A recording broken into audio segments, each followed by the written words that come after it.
Imagine knowing your time is running out, and instead of spending it in silence, you spend it making people laugh, making people feel, making people believe.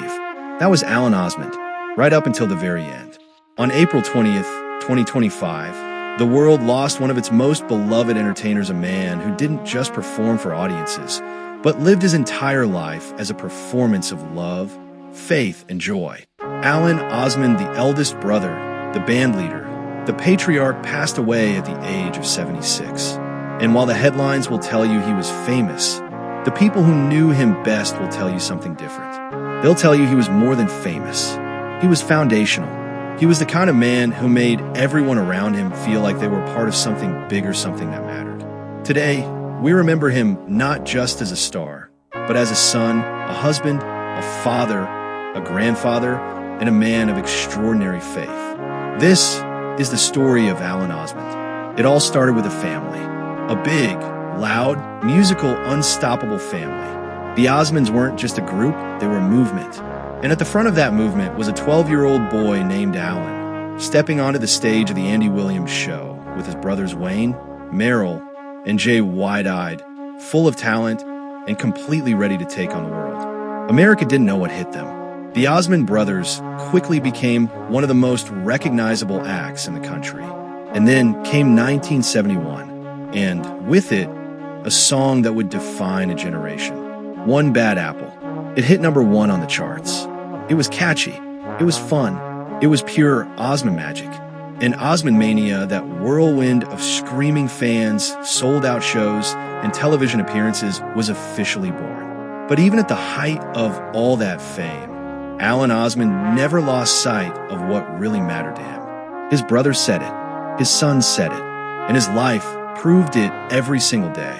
In his final weeks, Alan Osmond did what he had always done. He connected with people in the most profound and genuine way.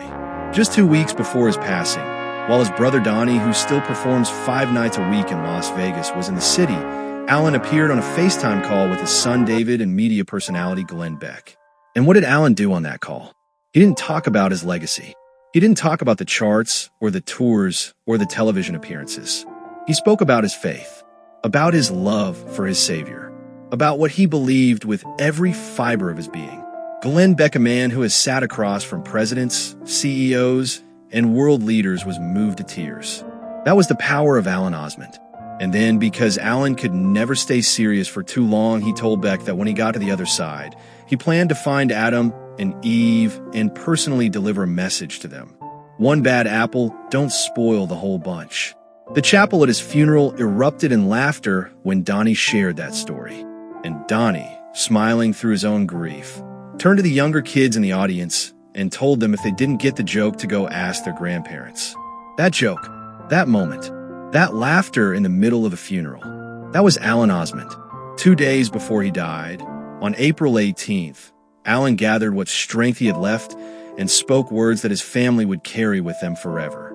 He looked out at the people he loved most in this world, and he said, "I want to put a charge out to all of my grandkids, meet me in paradise."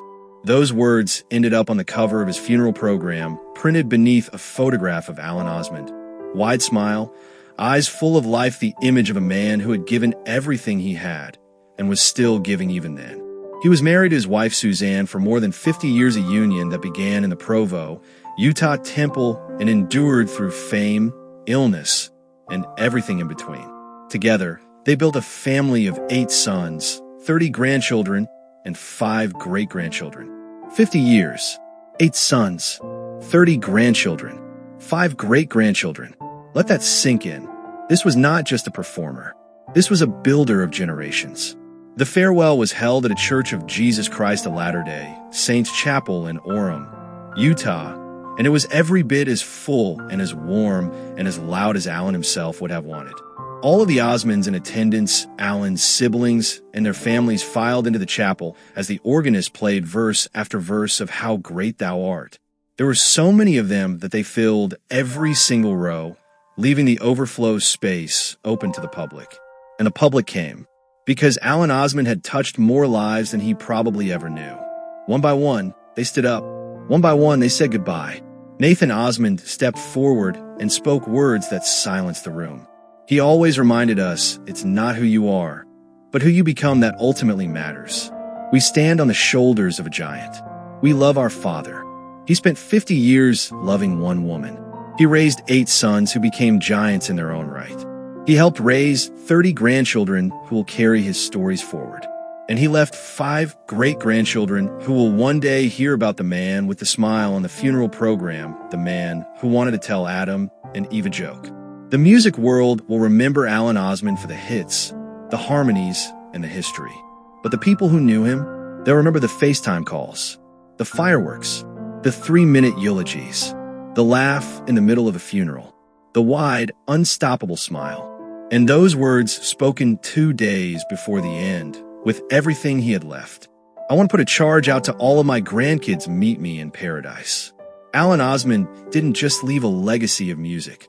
He left a charge, a challenge, a call to live bigger, love deeper, and laugh louder because life is short and every single moment is worth the fireworks. Rest easy, Alan. We have a feeling paradise just got a whole lot louder. And somewhere up there, there are flamethrowers on drones.